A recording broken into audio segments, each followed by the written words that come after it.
Aku por waklat ke Belanda te. Ia berok sangut ya rak kesenduk cengka. Tang bopet mentah buat ufrai dia. Kam no ke ceng car am. Tip syuk kan long kom no lah dah. Yap sama no mana ni. Kikubor Kapatisi TV.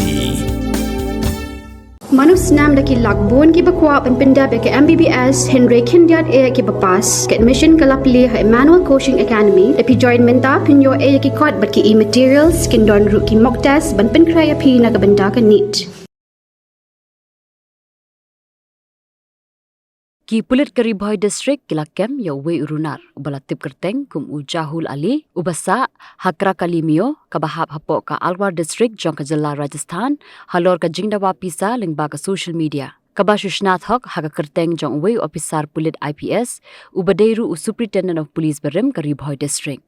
Hau kerwa belapha da ka office superintendent of police Ribhoi district lapentip baki Pulit kila kem ya ujahul ali haka arpulai tri ujemang aza pun riau na nongba Jaipur Rajasthan hadian baula shnada ka account hong haka Kyrteng jong Vivekananda Singh Rathore u officer IPS ubabat menta ya ka kerdan DIG haka tanat Pulit bat Dawa ya ka Pisa na uwei ubriu bat namar ka jing septieng ulandat ulasiu katu kat ni ka Pisa sya Runar nong Dawa Pisa.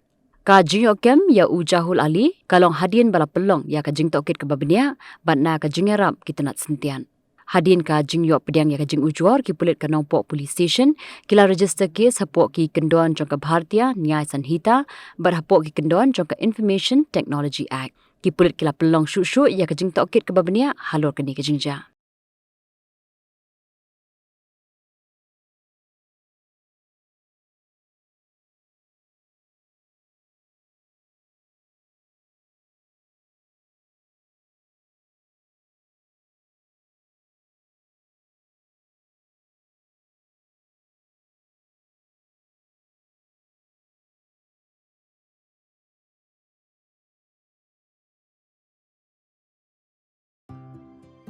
Mornings are always busy.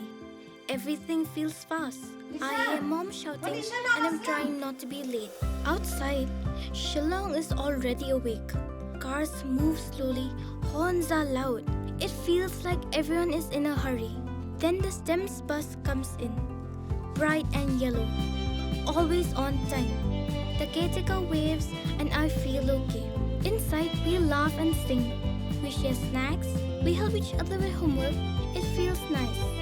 My parents know I'm safe through the STEMS app on Mom's phone. Because this bus isn't just a ride. It takes us to school with friends and a little bit of home. This is STEMS, our ride, our future.